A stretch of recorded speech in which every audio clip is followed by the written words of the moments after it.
안녕하십니까? 믿음과 지혜의 길을 함께 걷는 여러분을 환영합니다. 우리의 삶은 때로 거친 바다 위를 표류하는 작은 배와 같습니다. 어디로 가야 할지, 무엇을 붙잡아야 할지 모른 채 방황하기도 하죠. 오늘 우리는 인류 지성사에 거대한 족적을 남긴 한 인물, 그러나 우리와 똑같이 번뇌하고 방황하고 또 사랑했던 한 영혼의 깊은 바다를 함께 항해해보고자 합니다.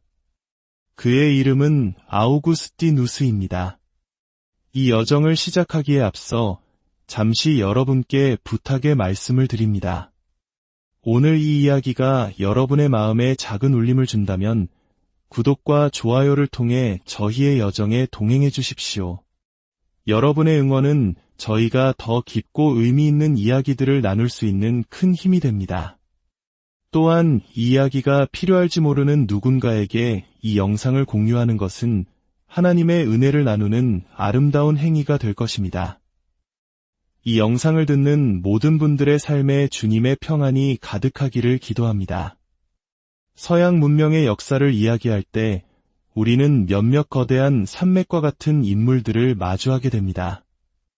플라톤, 아리스토텔레스와 같은 철학자들이 서양 사상의 수원지를 만들었다면 그 물줄기를 완전히 새로운 방향으로 이끈 거대한 강과 같은 인물이 바로 아우구스티누스입니다.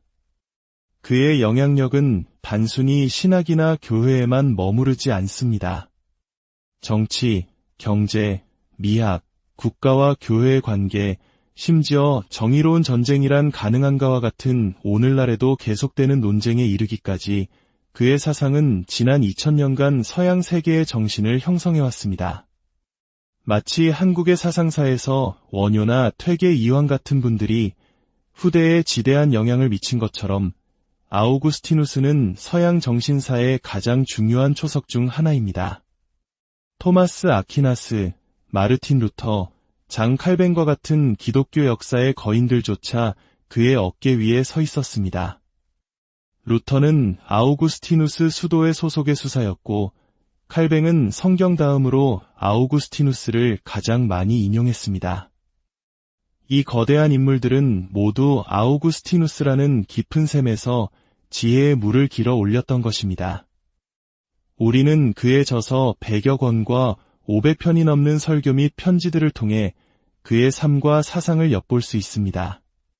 오늘 우리가 함께 살펴볼 그의 저서 고백록은 단순한 자서전을 넘어 하나님을 향한 한 인간의 처절하고도 뜨거운 사랑 고백이자 위대한 기도문입니다.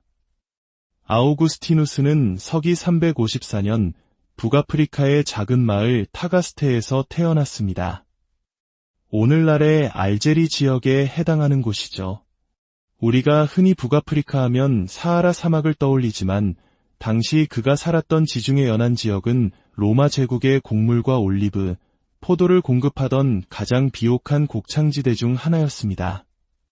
그의 아버지는 파트리키우스라는 이름의 이교도였고 어머니는 모니카라는 이름의 독실한 기독교인이었습니다.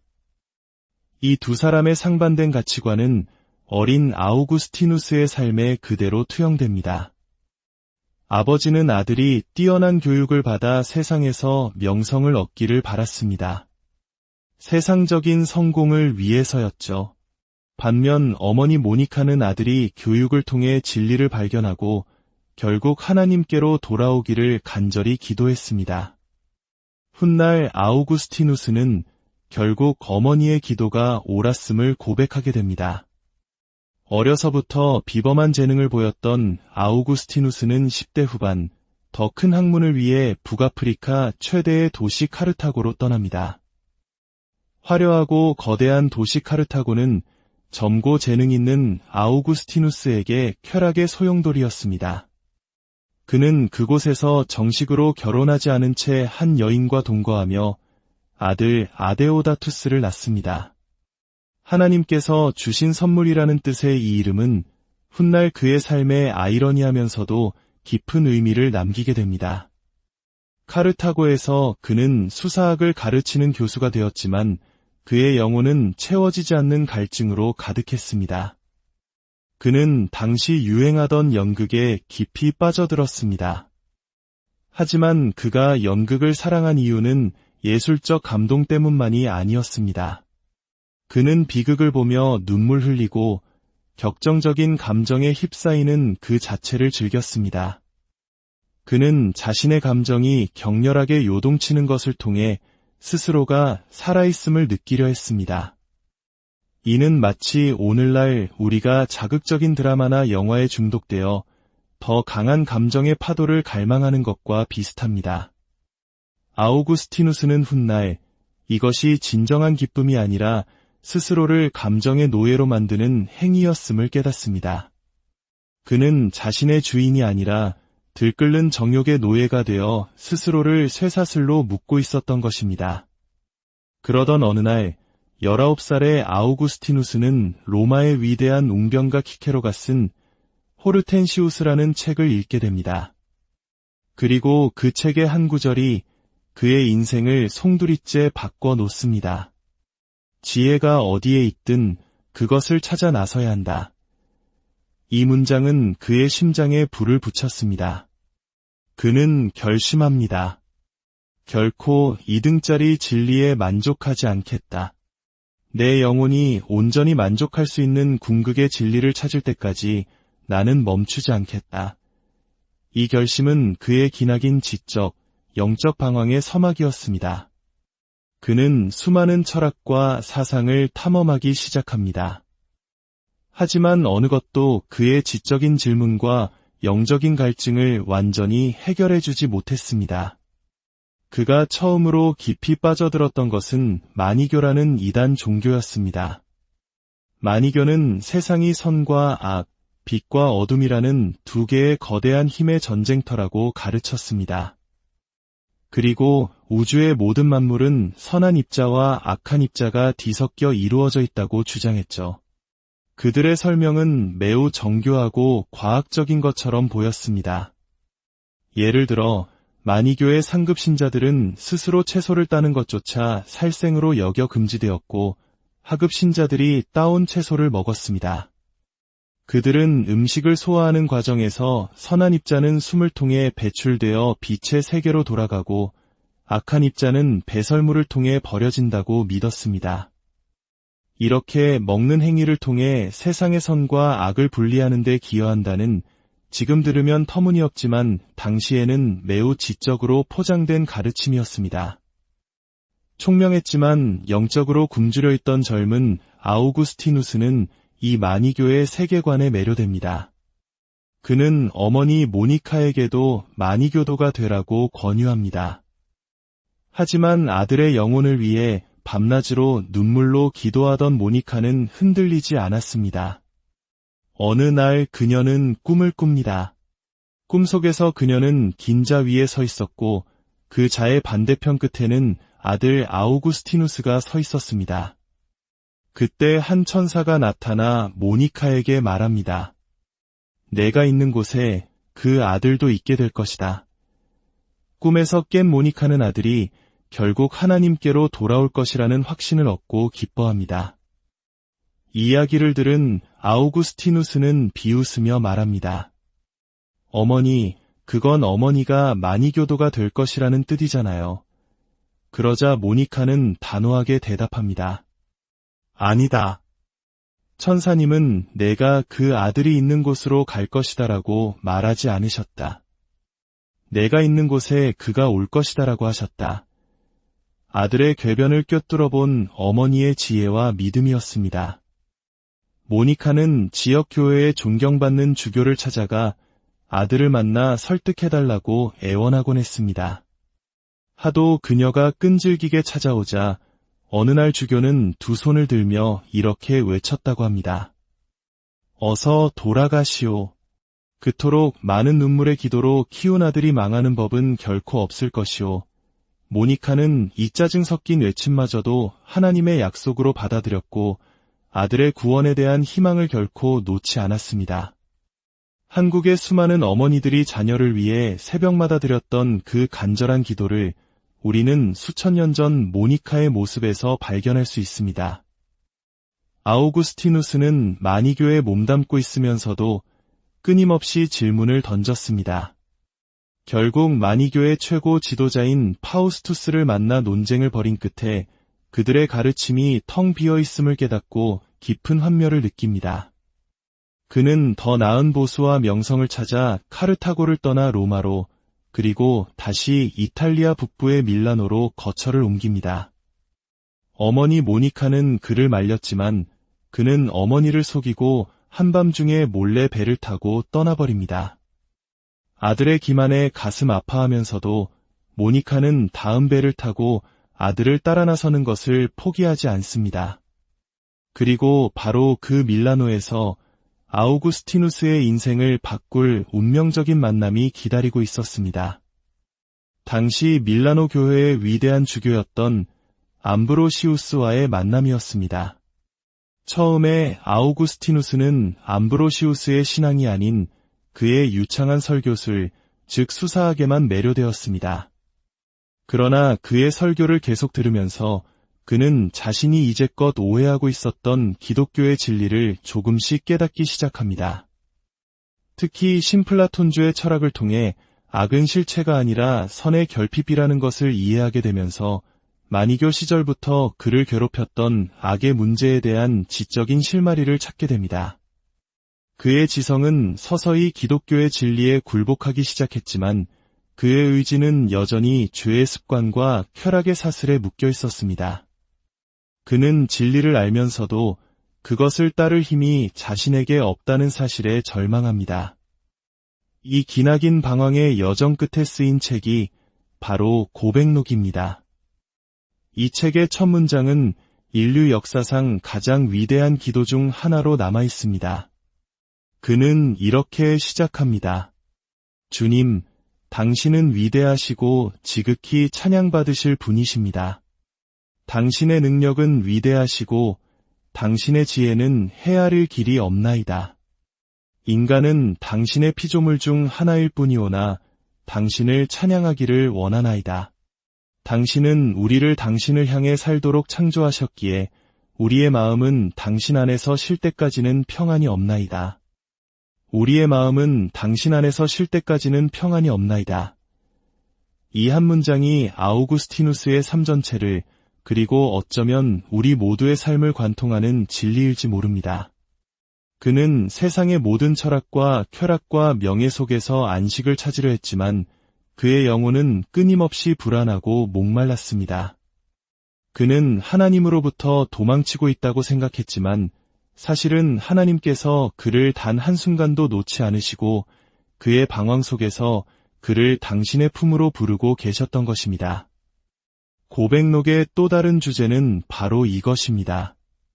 당신께로 오는 모든 이를 당신은 환영하시지만 사실 당신은 그들을 한 번도 잃어버린 적이 없으셨나이다.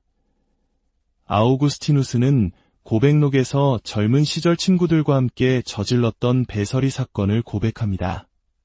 그는 배가 고파서 훔친 것이 아니었습니다. 그저 도둑질이라는 악한 행위 그 자체를 금지된 것을 행하는 쾌감 때문에 죄를 저질렀다고 말합니다. 이를 통해 그는 인간의 마음 깊은 곳에 자리한 이유 없는 죄의 본성을 날카롭게 통찰합니다. 그의 여정은 세상의 모든 것을 가졌지만 가장 중요한 것을 잃어버린 한 영혼이 결국 어머니의 눈물의 기도를 통해, 그리고 자신을 결코 포기하지 않으신 하나님의 은혜를 통해 참된 안식처를 찾아가는 위대한 이야기입니다. 아우구스티누스의 이야기는 단순히 1600년 전 한 천재의 이야기가 아닙니다. 그것은 진리를 갈망하고 사랑에 목마르며 때로는 길을 잃고 방황하는 바로 우리 자신의 이야기입니다. 우리의 불안한 마음도 오직 그것을 지으신 분의 품 안에서만 참된 평안을 찾을 수 있음을 그의 삶은 증거하고 있습니다. 오늘 아우구스티누스의 여정을 통해 여러분의 마음속을 들여다보는 시간이 되셨기를 바랍니다. 여러분의 마음이 쉬지 못하고 불안하다면 어쩌면 그것은 여러분을 향한 하나님의 부르심일지도 모릅니다. 변치 않는 사랑의 품 안에서 여러분의 영혼이 참된 쉼을 얻으시기를 주님의 이름으로 간절히 기도합니다. 여러분의 삶에 하나님의 은혜와 평강이 늘 함께 안녕하십니까? 믿음과 지혜의 길을 함께 걷는 여러분을 환영합니다. 우리의 삶은 때로 거친 바다 위를 표류하는 작은 배와 같습니다. 어디로 가야 할지, 무엇을 붙잡아야 할지 모른 채 방황하기도 하죠.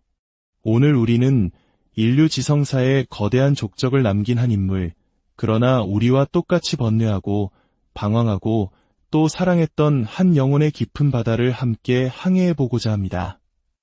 그의 이름은 아우구스티누스입니다. 이 여정을 시작하기에 앞서 잠시 여러분께 부탁의 말씀을 드립니다.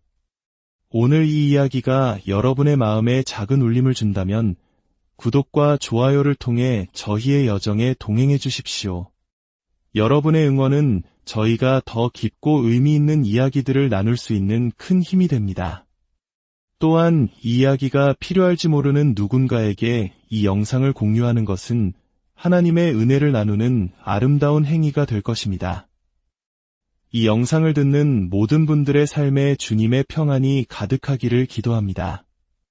서양 문명의 역사를 이야기할 때 우리는 몇몇 거대한 산맥과 같은 인물들을 마주하게 됩니다.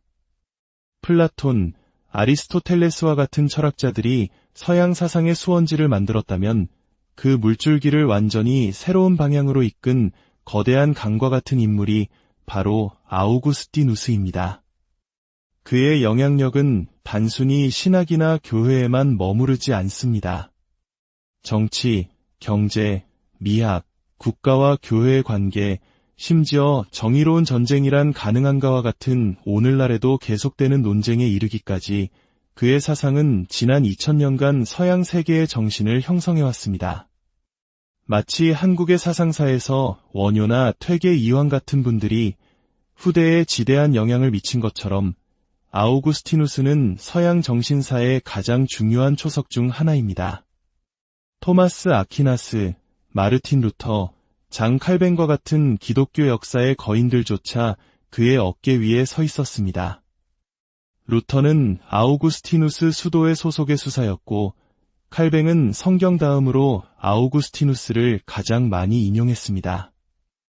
이 거대한 인물들은 모두 아우구스티누스라는 깊은 샘에서 지혜의 물을 길어 올렸던 것입니다.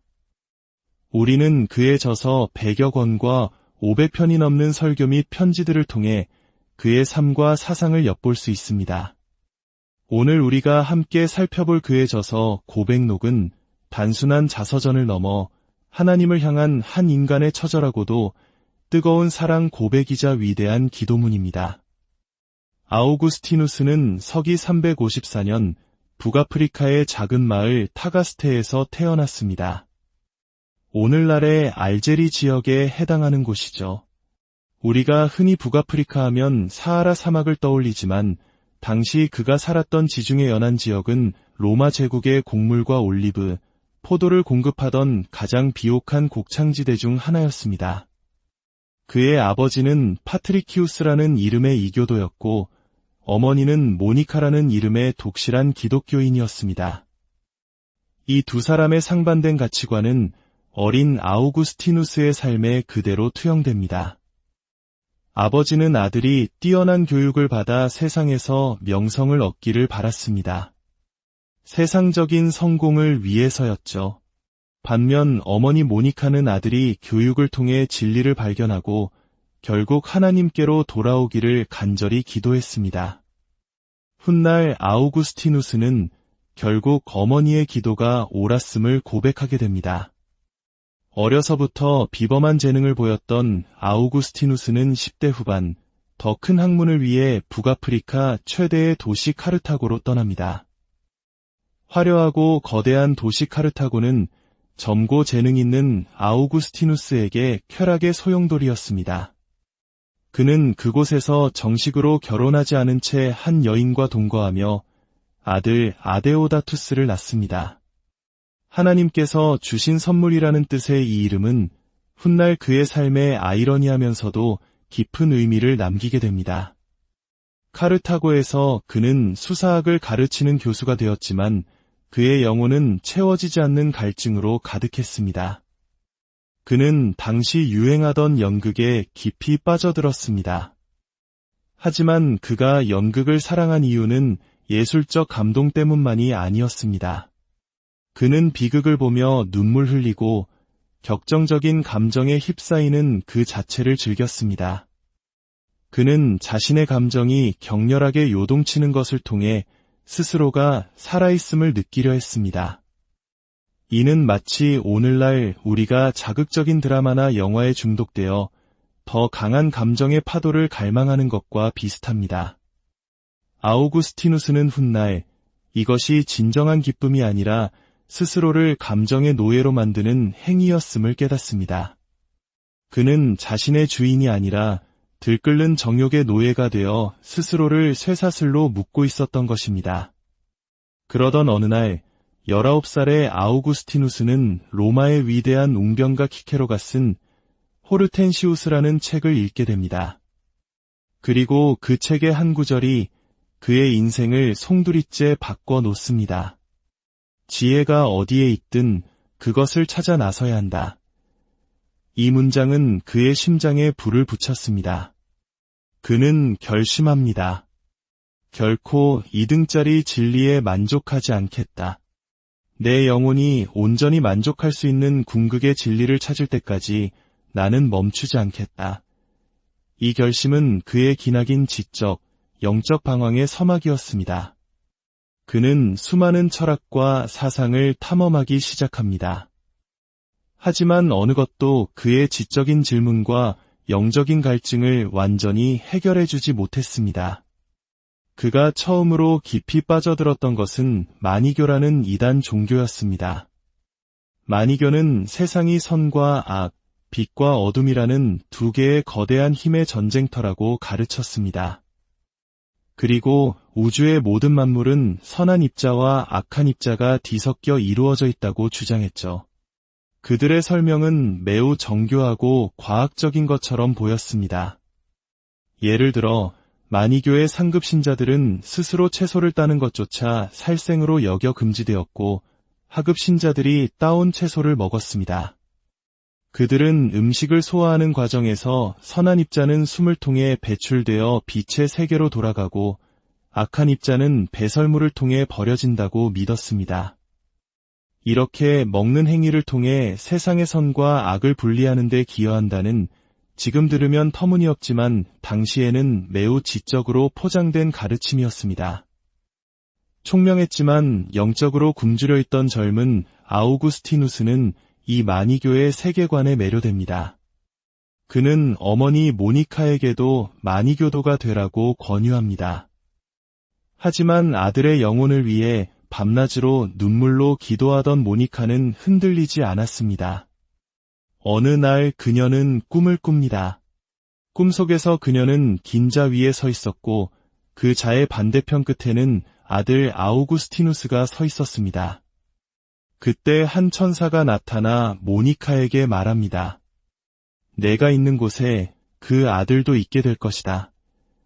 꿈에서 깬 모니카는 아들이 결국 하나님께로 돌아올 것이라는 확신을 얻고 기뻐합니다. 이 이야기를 들은 아우구스티누스는 비웃으며 말합니다. 어머니, 그건 어머니가 마니교도가 될 것이라는 뜻이잖아요.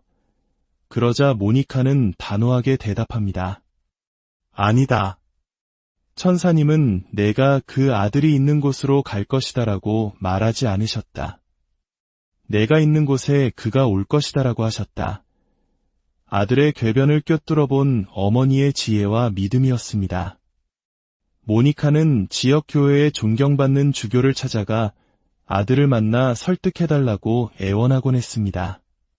하도 그녀가 끈질기게 찾아오자 어느 날 주교는 두 손을 들며 이렇게 외쳤다고 합니다.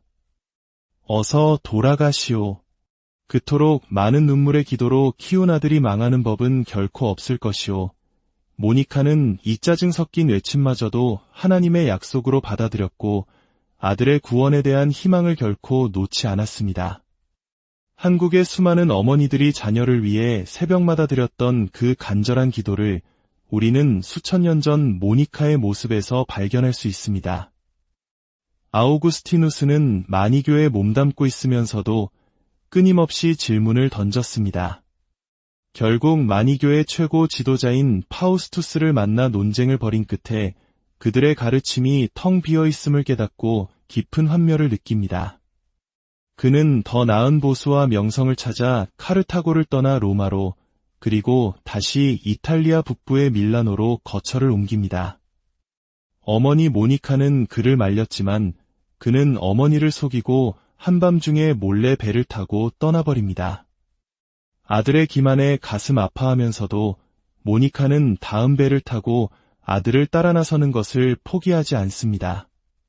그리고 바로 그 밀라노에서 아우구스티누스의 인생을 바꿀 운명적인 만남이 기다리고 있었습니다.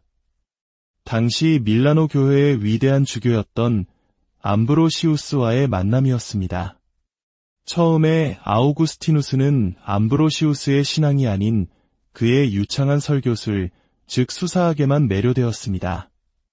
그러나 그의 설교를 계속 들으면서 그는 자신이 이제껏 오해하고 있었던 기독교의 진리를 조금씩 깨닫기 시작합니다. 특히 신플라톤주의 철학을 통해 악은 실체가 아니라 선의 결핍이라는 것을 이해하게 되면서 마니교 시절부터 그를 괴롭혔던 악의 문제에 대한 지적인 실마리를 찾게 됩니다. 그의 지성은 서서히 기독교의 진리에 굴복하기 시작했지만 그의 의지는 여전히 죄의 습관과 쾌락의 사슬에 묶여 있었습니다. 그는 진리를 알면서도 그것을 따를 힘이 자신에게 없다는 사실에 절망합니다. 이 기나긴 방황의 여정 끝에 쓰인 책이 바로 고백록입니다. 이 책의 첫 문장은 인류 역사상 가장 위대한 기도 중 하나로 남아 있습니다. 그는 이렇게 시작합니다. 주님, 당신은 위대하시고 지극히 찬양받으실 분이십니다. 당신의 능력은 위대하시고 당신의 지혜는 헤아릴 길이 없나이다. 인간은 당신의 피조물 중 하나일 뿐이오나 당신을 찬양하기를 원하나이다. 당신은 우리를 당신을 향해 살도록 창조하셨기에 우리의 마음은 당신 안에서 쉴 때까지는 평안이 없나이다. 우리의 마음은 당신 안에서 쉴 때까지는 평안이 없나이다. 이 한 문장이 아우구스티누스의 삶 전체를, 그리고 어쩌면 우리 모두의 삶을 관통하는 진리일지 모릅니다. 그는 세상의 모든 철학과 쾌락과 명예 속에서 안식을 찾으려 했지만 그의 영혼은 끊임없이 불안하고 목말랐습니다. 그는 하나님으로부터 도망치고 있다고 생각했지만 사실은 하나님께서 그를 단 한순간도 놓지 않으시고 그의 방황 속에서 그를 당신의 품으로 부르고 계셨던 것입니다. 고백록의 또 다른 주제는 바로 이것입니다. 당신께로 오는 모든 일을 당신은 환영하시지만 사실 당신은 그들을 한 번도 잃어버린 적이 없으셨나이다. 아우구스티누스는 고백록에서 젊은 시절 친구들과 함께 저질렀던 배설이 사건을 고백합니다. 그는 배가 고파서 훔친 것이 아니었습니다. 그저 도둑질이라는 악한 행위 그 자체를, 금지된 것을 행하는 쾌감 때문에 죄를 저질렀다고 말합니다. 이를 통해 그는 인간의 마음 깊은 곳에 자리한 이유 없는 죄의 본성을 날카롭게 통찰합니다. 그의 여정은 세상의 모든 것을 가졌지만 가장 중요한 것을 잃어버린 한 영혼이 결국 어머니의 눈물의 기도를 통해, 그리고 자신을 결코 포기하지 않으신 하나님의 은혜를 통해 참된 안식처를 찾아가는 위대한 이야기입니다. 아우구스티누스의 이야기는 단순히 1600년 전 한 천재의 이야기가 아닙니다. 그것은 진리를 갈망하고 사랑에 목마르며 때로는 길을 잃고 방황하는 바로 우리 자신의 이야기입니다. 우리의 불안한 마음도 오직 그것을 지으신 분의 품 안에서만 참된 평안을 찾을 수 있음을 그의 삶은 증거하고 있습니다. 오늘 아우구스티누스의 여정을 통해 여러분의 마음속을 들여다보는 시간이 되셨기를 바랍니다. 여러분의 마음이 쉬지 못하고 불안하다면 어쩌면 그것은 여러분을 향한 하나님의 부르심일지도 모릅니다. 변치 않는 사랑의 품 안에서 여러분의 영혼이 참된 쉼을 얻으시기를 주님의 이름으로 간절히 기도합니다. 여러분의 삶에 하나님의 은혜와 평강이 늘 함께 안녕하십니까? 믿음과 지혜의 길을 함께 걷는 여러분을 환영합니다. 우리의 삶은 때로 거친 바다 위를 표류하는 작은 배와 같습니다. 어디로 가야 할지, 무엇을 붙잡아야 할지 모른 채 방황하기도 하죠. 오늘 우리는 인류 지성사에 거대한 족적을 남긴 한 인물, 그러나 우리와 똑같이 번뇌하고 방황하고 또 사랑했던 한 영혼의 깊은 바다를 함께 항해해보고자 합니다. 그의 이름은 아우구스티누스입니다. 이 여정을 시작하기에 앞서 잠시 여러분께 부탁의 말씀을 드립니다. 오늘 이 이야기가 여러분의 마음에 작은 울림을 준다면 구독과 좋아요를 통해 저희의 여정에 동행해 주십시오. 여러분의 응원은 저희가 더 깊고 의미 있는 이야기들을 나눌 수 있는 큰 힘이 됩니다.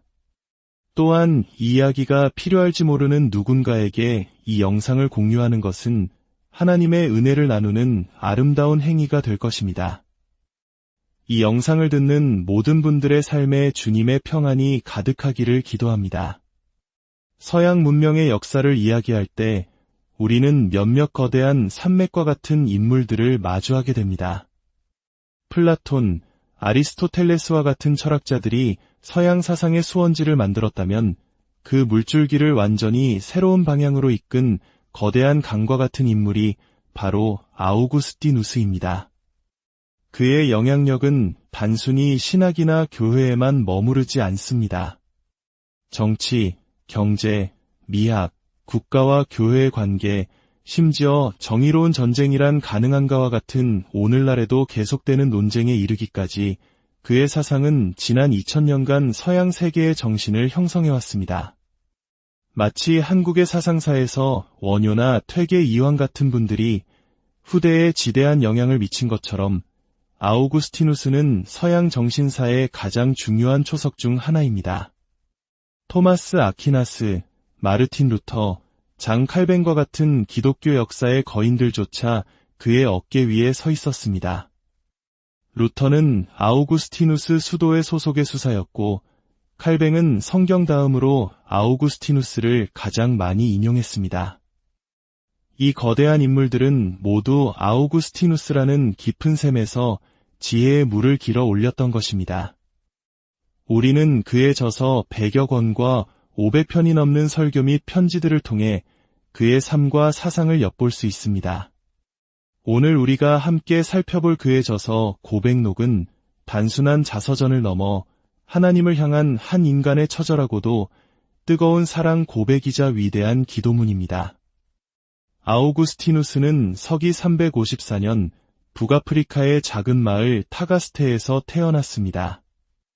오늘날의 알제리 지역에 해당하는 곳이죠. 우리가 흔히 북아프리카 하면 사하라 사막을 떠올리지만 당시 그가 살았던 지중해 연안 지역은 로마 제국의 곡물과 올리브, 포도를 공급하던 가장 비옥한 곡창지대 중 하나였습니다. 그의 아버지는 파트리키우스라는 이름의 이교도였고 어머니는 모니카라는 이름의 독실한 기독교인이었습니다. 이 두 사람의 상반된 가치관은 어린 아우구스티누스의 삶에 그대로 투영됩니다. 아버지는 아들이 뛰어난 교육을 받아 세상에서 명성을 얻기를 바랐습니다. 세상적인 성공을 위해서였죠. 반면 어머니 모니카는 아들이 교육을 통해 진리를 발견하고 결국 하나님께로 돌아오기를 간절히 기도했습니다. 훗날 아우구스티누스는 결국 어머니의 기도가 옳았음을 고백하게 됩니다. 어려서부터 비범한 재능을 보였던 아우구스티누스는 10대 후반 더 큰 학문을 위해 북아프리카 최대의 도시 카르타고로 떠납니다. 화려하고 거대한 도시 카르타고는 젊고 재능 있는 아우구스티누스에게 쾌락의 소용돌이였습니다. 그는 그곳에서 정식으로 결혼하지 않은 채 한 여인과 동거하며 아들 아데오다투스를 낳습니다. 하나님께서 주신 선물이라는 뜻의 이 이름은 훗날 그의 삶에 아이러니하면서도 깊은 의미를 남기게 됩니다. 카르타고에서 그는 수사학을 가르치는 교수가 되었지만 그의 영혼은 채워지지 않는 갈증으로 가득했습니다. 그는 당시 유행하던 연극에 깊이 빠져들었습니다. 하지만 그가 연극을 사랑한 이유는 예술적 감동 때문만이 아니었습니다. 그는 비극을 보며 눈물 흘리고 격정적인 감정에 휩싸이는 그 자체를 즐겼습니다. 그는 자신의 감정이 격렬하게 요동치는 것을 통해 스스로가 살아있음을 느끼려 했습니다. 이는 마치 오늘날 우리가 자극적인 드라마나 영화에 중독되어 더 강한 감정의 파도를 갈망하는 것과 비슷합니다. 아우구스티누스는 훗날 이것이 진정한 기쁨이 아니라 스스로를 감정의 노예로 만드는 행위였음을 깨닫습니다. 그는 자신의 주인이 아니라 들끓는 정욕의 노예가 되어 스스로를 쇠사슬로 묶고 있었던 것입니다. 그러던 어느 날 19살의 아우구스티누스는 로마의 위대한 웅변가 키케로가 쓴 호르텐시우스라는 책을 읽게 됩니다. 그리고 그 책의 한 구절이 그의 인생을 송두리째 바꿔 놓습니다. 지혜가 어디에 있든 그것을 찾아 나서야 한다. 이 문장은 그의 심장에 불을 붙였습니다. 그는 결심합니다. 결코 2등짜리 진리에 만족하지 않겠다. 내 영혼이 온전히 만족할 수 있는 궁극의 진리를 찾을 때까지 나는 멈추지 않겠다. 이 결심은 그의 기나긴 지적, 영적 방황의 서막이었습니다. 그는 수많은 철학과 사상을 탐험하기 시작합니다. 하지만 어느 것도 그의 지적인 질문과 영적인 갈증을 완전히 해결해주지 못했습니다. 그가 처음으로 깊이 빠져들었던 것은 마니교라는 이단 종교였습니다. 마니교는 세상이 선과 악, 빛과 어둠이라는 두 개의 거대한 힘의 전쟁터라고 가르쳤습니다. 그리고 우주의 모든 만물은 선한 입자와 악한 입자가 뒤섞여 이루어져 있다고 주장했죠. 그들의 설명은 매우 정교하고 과학적인 것처럼 보였습니다. 예를 들어 마니교의 상급 신자들은 스스로 채소를 따는 것조차 살생으로 여겨 금지되었고 하급 신자들이 따온 채소를 먹었습니다. 그들은 음식을 소화하는 과정에서 선한 입자는 숨을 통해 배출되어 빛의 세계로 돌아가고 악한 입자는 배설물을 통해 버려진다고 믿었습니다. 이렇게 먹는 행위를 통해 세상의 선과 악을 분리하는 데 기여한다는 지금 들으면 터무니없지만 당시에는 매우 지적으로 포장된 가르침이었습니다. 총명했지만 영적으로 굶주려 있던 젊은 아우구스티누스는 이 마니교의 세계관에 매료됩니다. 그는 어머니 모니카에게도 마니교도가 되라고 권유합니다. 하지만 아들의 영혼을 위해 밤낮으로 눈물로 기도하던 모니카는 흔들리지 않았습니다. 어느 날 그녀는 꿈을 꿉니다. 꿈속에서 그녀는 긴 자 위에 서 있었고 그 자의 반대편 끝에는 아들 아우구스티누스가 서 있었습니다. 그때 한 천사가 나타나 모니카에게 말합니다. 내가 있는 곳에 그 아들도 있게 될 것이다. 꿈에서 깬 모니카는 아들이 결국 하나님께로 돌아올 것이라는 확신을 얻고 기뻐합니다. 이야기를 들은 아우구스티누스는 비웃으며 말합니다. 어머니, 그건 어머니가 마니교도가 될 것이라는 뜻이잖아요. 그러자 모니카는 단호하게 대답합니다. 아니다. 천사님은 내가 그 아들이 있는 곳으로 갈 것이다라고 말하지 않으셨다. 내가 있는 곳에 그가 올 것이다라고 하셨다. 아들의 궤변을 꿰뚫어 본 어머니의 지혜와 믿음이었습니다. 모니카는 지역 교회에 존경받는 주교를 찾아가 아들을 만나 설득해달라고 애원하곤 했습니다. 하도 그녀가 끈질기게 찾아오자 어느 날 주교는 두 손을 들며 이렇게 외쳤다고 합니다. 어서 돌아가시오. 그토록 많은 눈물의 기도로 키운 아들이 망하는 법은 결코 없을 것이오. 모니카는 이 짜증 섞인 외침마저도 하나님의 약속으로 받아들였고 아들의 구원에 대한 희망을 결코 놓지 않았습니다. 한국의 수많은 어머니들이 자녀를 위해 새벽마다 드렸던 그 간절한 기도를 우리는 수천 년 전 모니카의 모습에서 발견할 수 있습니다. 아우구스티누스는 마니교에 몸담고 있으면서도 끊임없이 질문을 던졌습니다. 결국 마니교의 최고 지도자인 파우스투스를 만나 논쟁을 벌인 끝에 그들의 가르침이 텅 비어 있음을 깨닫고 깊은 환멸을 느낍니다. 그는 더 나은 보수와 명성을 찾아 카르타고를 떠나 로마로, 그리고 다시 이탈리아 북부의 밀라노로 거처를 옮깁니다. 어머니 모니카는 그를 말렸지만 그는 어머니를 속이고 한밤중에 몰래 배를 타고 떠나버립니다. 아들의 기만에 가슴 아파하면서도 모니카는 다음 배를 타고 아들을 따라 나서는 것을 포기하지 않습니다. 그리고 바로 그 밀라노에서 아우구스티누스의 인생을 바꿀 운명적인 만남이 기다리고 있었습니다. 당시 밀라노 교회의 위대한 주교였던 암브로시우스와의 만남이었습니다. 처음에 아우구스티누스는 암브로시우스의 신앙이 아닌 그의 유창한 설교술, 즉 수사학에만 매료되었습니다. 그러나 그의 설교를 계속 들으면서 그는 자신이 이제껏 오해하고 있었던 기독교의 진리를 조금씩 깨닫기 시작합니다.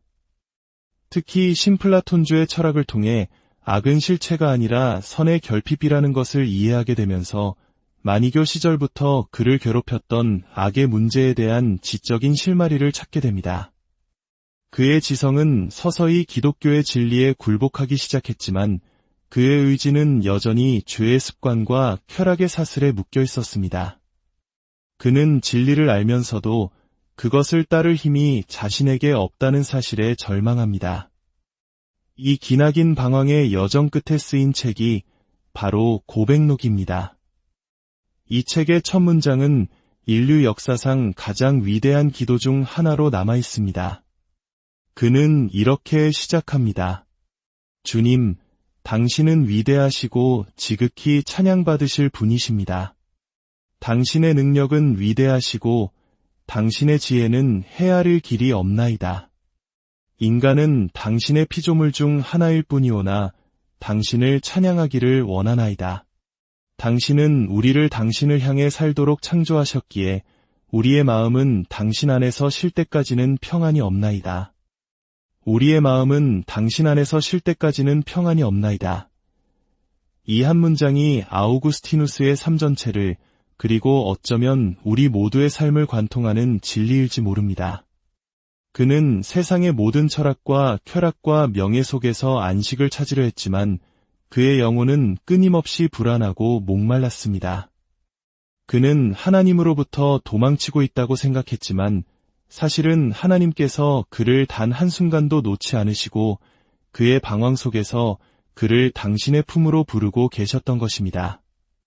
고백록의 또 다른 주제는 바로 이것입니다. 당신께로 오는 모든 일을 당신은 환영하시지만 사실 당신은 그들을 한 번도 잃어버린 적이 없으셨나이다. 아우구스티누스는 고백록에서 젊은 시절 친구들과 함께 저질렀던 배설이 사건을 고백합니다. 그는 배가 고파서 훔친 것이 아니었습니다. 그저 도둑질이라는 악한 행위 그 자체를, 금지된 것을 행하는 쾌감 때문에 죄를 저질렀다고 말합니다. 이를 통해 그는 인간의 마음 깊은 곳에 자리한 이유 없는 죄의 본성을 날카롭게 통찰합니다. 그의 여정은 세상의 모든 것을 가졌지만 가장 중요한 것을 잃어버린 한 영혼이 결국 어머니의 눈물의 기도를 통해, 그리고 자신을 결코 포기하지 않으신 하나님의 은혜를 통해 참된 안식처를 찾아가는 위대한 이야기입니다. 아우구스티누스의 이야기는 단순히 1600년 전 한 천재의 이야기가 아닙니다. 그것은 진리를 갈망하고 사랑에 목마르며 때로는 길을 잃고 방황하는 바로 우리 자신의 이야기입니다. 우리의 불안한 마음도 오직 그것을 지으신 분의 품 안에서만 참된 평안을 찾을 수 있음을 그의 삶은 증거하고 있습니다. 오늘 아우구스티누스의 여정을 통해 여러분의 마음속을 들여다보는 시간이 되셨기를 바랍니다. 여러분의 마음이 쉬지 못하고 불안하다면 어쩌면 그것은 여러분을 향한 하나님의 부르심일지도 모릅니다. 변치 않는 사랑의 품 안에서 여러분의 영혼이 참된 쉼을 얻으시기를 주님의 이름으로 간절히 기도합니다. 여러분의 삶에 하나님의 은혜와 평강이 늘 함께 안녕하십니까? 믿음과 지혜의 길을 함께 걷는 여러분을 환영합니다. 우리의 삶은 때로 거친 바다 위를 표류하는 작은 배와 같습니다. 어디로 가야 할지, 무엇을 붙잡아야 할지 모른 채 방황하기도 하죠. 오늘 우리는 인류 지성사에 거대한 족적을 남긴 한 인물, 그러나 우리와 똑같이 번뇌하고 방황하고 또 사랑했던 한 영혼의 깊은 바다를 함께 항해해보고자 합니다. 그의 이름은 아우구스티누스입니다. 이 여정을 시작하기에 앞서 잠시 여러분께 부탁의 말씀을 드립니다. 오늘 이 이야기가 여러분의 마음에 작은 울림을 준다면 구독과 좋아요를 통해 저희의 여정에 동행해 주십시오. 여러분의 응원은 저희가 더 깊고 의미 있는 이야기들을 나눌 수 있는 큰 힘이 됩니다. 또한 이 이야기가 필요할지 모르는 누군가에게 이 영상을 공유하는 것은 하나님의 은혜를 나누는 아름다운 행위가 될 것입니다. 이 영상을 듣는 모든 분들의 삶에 주님의 평안이 가득하기를 기도합니다. 서양 문명의 역사를 이야기할 때 우리는 몇몇 거대한 산맥과 같은 인물들을 마주하게 됩니다. 플라톤, 아리스토텔레스와 같은 철학자들이 서양 사상의 수원지를 만들었다면 그 물줄기를 완전히 새로운 방향으로 이끈 거대한 강과 같은 인물이 바로 아우구스티누스입니다. 그의 영향력은 단순히 신학이나 교회에만 머무르지 않습니다. 정치, 경제, 미학, 국가와 교회의 관계, 심지어 정의로운 전쟁이란 가능한가와 같은 오늘날에도 계속되는 논쟁에 이르기까지 그의 사상은 지난 2000년간 서양 세계의 정신을 형성해왔습니다. 마치 한국의 사상사에서 원효나 퇴계 이황 같은 분들이 후대에 지대한 영향을 미친 것처럼 아우구스티누스는 서양 정신사의 가장 중요한 초석 중 하나입니다. 토마스 아퀴나스, 마르틴 루터, 장 칼뱅과 같은 기독교 역사의 거인들조차 그의 어깨 위에 서 있었습니다. 루터는 아우구스티누스 수도의 소속의 수사였고 칼뱅은 성경 다음으로 아우구스티누스를 가장 많이 인용했습니다. 이 거대한 인물들은 모두 아우구스티누스라는 깊은 샘에서 지혜의 물을 길어 올렸던 것입니다. 우리는 그의 저서 100여 권과 500편이 넘는 설교 및 편지들을 통해 그의 삶과 사상을 엿볼 수 있습니다. 오늘 우리가 함께 살펴볼 그의 저서 고백록은 단순한 자서전을 넘어 하나님을 향한 한 인간의 처절하고도 뜨거운 사랑 고백이자 위대한 기도문입니다. 아우구스티누스는 서기 354년 북아프리카의 작은 마을 타가스테에서 태어났습니다. 오늘날의 알제리 지역에 해당하는 곳이죠. 우리가 흔히 북아프리카 하면 사하라 사막을 떠올리지만 당시 그가 살았던 지중해 연안 지역은 로마 제국의 곡물과 올리브, 포도를 공급하던 가장 비옥한 곡창지대 중 하나였습니다. 그의 아버지는 파트리키우스라는 이름의 이교도였고 어머니는 모니카라는 이름의 독실한 기독교인이었습니다. 이 두 사람의 상반된 가치관은 어린 아우구스티누스의 삶에 그대로 투영됩니다. 아버지는 아들이 뛰어난 교육을 받아 세상에서 명성을 얻기를 바랐습니다. 세상적인 성공을 위해서였죠. 반면 어머니 모니카는 아들이 교육을 통해 진리를 발견하고 결국 하나님께로 돌아오기를 간절히 기도했습니다. 훗날 아우구스티누스는 결국 어머니의 기도가 옳았음을 고백하게 됩니다. 어려서부터 비범한 재능을 보였던 아우구스티누스는 10대 후반 더 큰 학문을 위해 북아프리카 최대의 도시 카르타고로 떠납니다. 화려하고 거대한 도시 카르타고는 젊고 재능 있는 아우구스티누스에게 쾌락의 소용돌이였습니다. 그는 그곳에서 정식으로 결혼하지 않은 채 한 여인과 동거하며 아들 아데오다투스를 낳습니다. 하나님께서 주신 선물이라는 뜻의 이 이름은 훗날 그의 삶에 아이러니하면서도 깊은 의미를 남기게 됩니다. 카르타고에서 그는 수사학을 가르치는 교수가 되었지만 그의 영혼은 채워지지 않는 갈증으로 가득했습니다. 그는 당시 유행하던 연극에 깊이 빠져들었습니다. 하지만 그가 연극을 사랑한 이유는 예술적 감동 때문만이 아니었습니다. 그는 비극을 보며 눈물 흘리고 격정적인 감정에 휩싸이는 그 자체를 즐겼습니다. 그는 자신의 감정이 격렬하게 요동치는 것을 통해 스스로가 살아있음을 느끼려 했습니다. 이는 마치 오늘날 우리가 자극적인 드라마나 영화에 중독되어 더 강한 감정의 파도를 갈망하는 것과 비슷합니다. 아우구스티누스는 훗날 이것이 진정한 기쁨이 아니라 스스로를 감정의 노예로 만드는 행위였음을 깨닫습니다. 그는 자신의 주인이 아니라 들끓는 정욕의 노예가 되어 스스로를 쇠사슬로 묶고 있었던 것입니다. 그러던 어느 날 19살의 아우구스티누스는 로마의 위대한 웅변가 키케로가 쓴 호르텐시우스라는 책을 읽게 됩니다. 그리고 그 책의 한 구절이 그의 인생을 송두리째 바꿔 놓습니다. 지혜가 어디에 있든 그것을 찾아 나서야 한다. 이 문장은 그의 심장에 불을 붙였습니다. 그는 결심합니다. 결코 2등짜리 진리에 만족하지 않겠다. 내 영혼이 온전히 만족할 수 있는 궁극의 진리를 찾을 때까지 나는 멈추지 않겠다. 이 결심은 그의 기나긴 지적, 영적 방황의 서막이었습니다. 그는 수많은 철학과 사상을 탐험하기 시작합니다. 하지만 어느 것도 그의 지적인 질문과 영적인 갈증을 완전히 해결해주지 못했습니다. 그가 처음으로 깊이 빠져들었던 것은 마니교라는 이단 종교였습니다. 마니교는 세상이 선과 악, 빛과 어둠이라는 두 개의 거대한 힘의 전쟁터라고 가르쳤습니다. 그리고 우주의 모든 만물은 선한 입자와 악한 입자가 뒤섞여 이루어져 있다고 주장했죠. 그들의 설명은 매우 정교하고 과학적인 것처럼 보였습니다. 예를 들어 마니교의 상급 신자들은 스스로 채소를 따는 것조차 살생으로 여겨 금지되었고 하급 신자들이 따온 채소를 먹었습니다. 그들은 음식을 소화하는 과정에서 선한 입자는 숨을 통해 배출되어 빛의 세계로 돌아가고 악한 입자는 배설물을 통해 버려진다고 믿었습니다.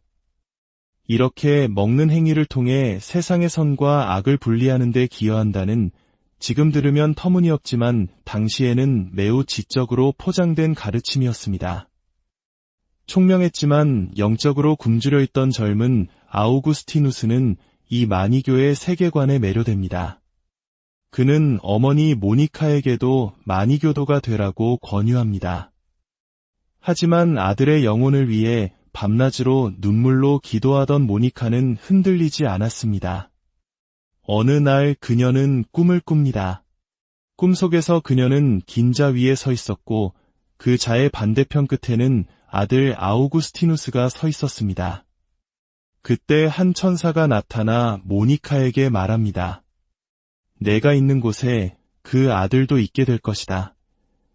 꿈에서 깬 모니카는 아들이 결국 하나님께로 돌아올 것이라는 확신을 얻고 기뻐합니다. 이 이야기를 들은 아우구스티누스는 비웃으며 말합니다. 어머니, 그건 어머니가 마니교도가 될 것이라는 뜻이잖아요. 그러자 모니카는 단호하게 대답합니다. 아니다. 천사님은 내가 그 아들이 있는 곳으로 갈 것이다라고 말하지 않으셨다. 내가 있는 곳에 그가 올 것이다라고 하셨다. 아들의 궤변을 꿰뚫어 본 어머니의 지혜와 믿음이었습니다. 모니카는 지역 교회에 존경받는 주교를 찾아가 아들을 만나 설득해달라고 애원하곤 했습니다. 하도 그녀가 끈질기게 찾아오자 어느 날 주교는 두 손을 들며 이렇게 외쳤다고 합니다. 어서 돌아가시오. 그토록 많은 눈물의 기도로 키운 아들이 망하는 법은 결코 없을 것이오. 모니카는 이 짜증 섞인 외침마저도 하나님의 약속으로 받아들였고 아들의 구원에 대한 희망을 결코 놓지 않았습니다.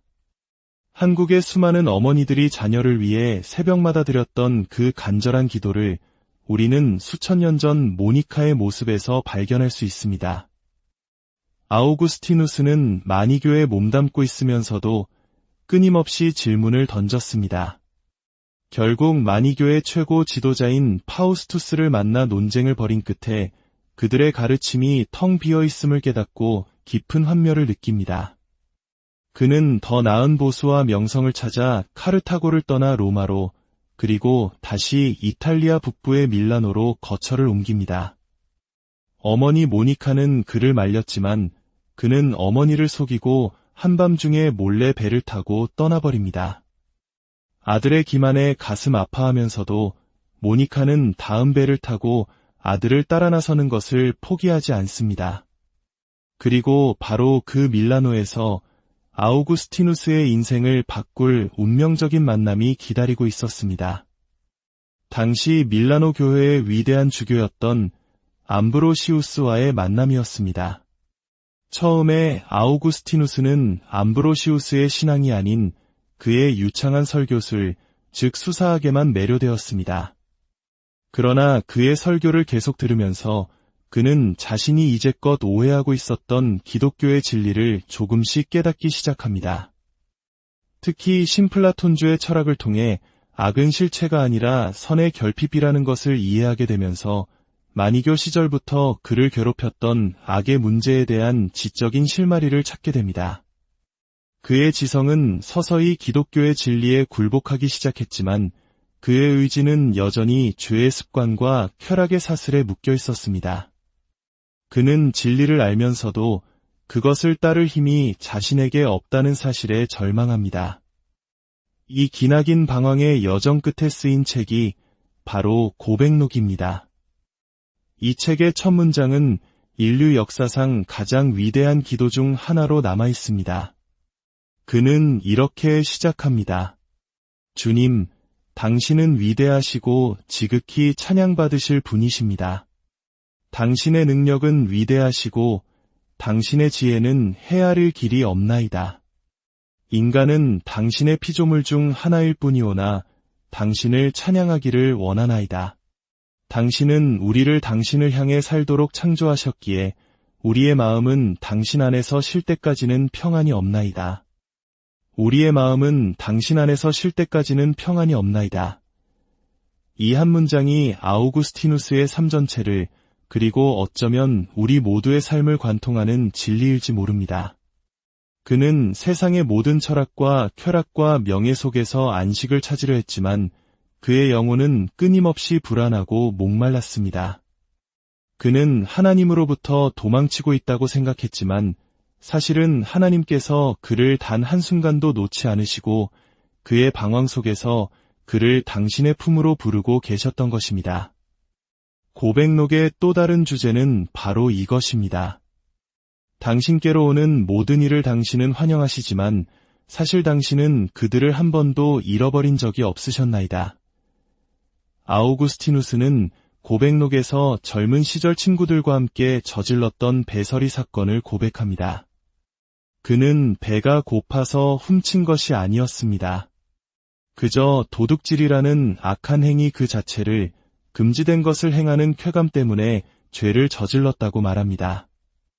이를 통해 그는 인간의 마음 깊은 곳에 자리한 이유 없는 죄의 본성을 날카롭게 통찰합니다. 그의 여정은 세상의 모든 것을 가졌지만 가장 중요한 것을 잃어버린 한 영혼이 결국 어머니의 눈물의 기도를 통해, 그리고 자신을 결코 포기하지 않으신 하나님의 은혜를 통해 참된 안식처를 찾아가는 위대한 이야기입니다. 아우구스티누스의 이야기는 단순히 1600년 전 한 천재의 이야기가 아닙니다. 그것은 진리를 갈망하고 사랑에 목마르며 때로는 길을 잃고 방황하는 바로 우리 자신의 이야기입니다. 우리의 불안한 마음도 오직 그것을 지으신 분의 품 안에서만 참된 평안을 찾을 수 있음을 그의 삶은 증거하고 있습니다. 오늘 아우구스티누스의 여정을 통해 여러분의 마음속을 들여다보는 시간이 되셨기를 바랍니다. 여러분의 마음이 쉬지 못하고 불안하다면 어쩌면 그것은 여러분을 향한 하나님의 부르심일지도 모릅니다. 변치 않는 사랑의 품 안에서 여러분의 영혼이 참된 쉼을 얻으시기를 주님의 이름으로 간절히 기도합니다. 여러분의 삶에 하나님의 은혜와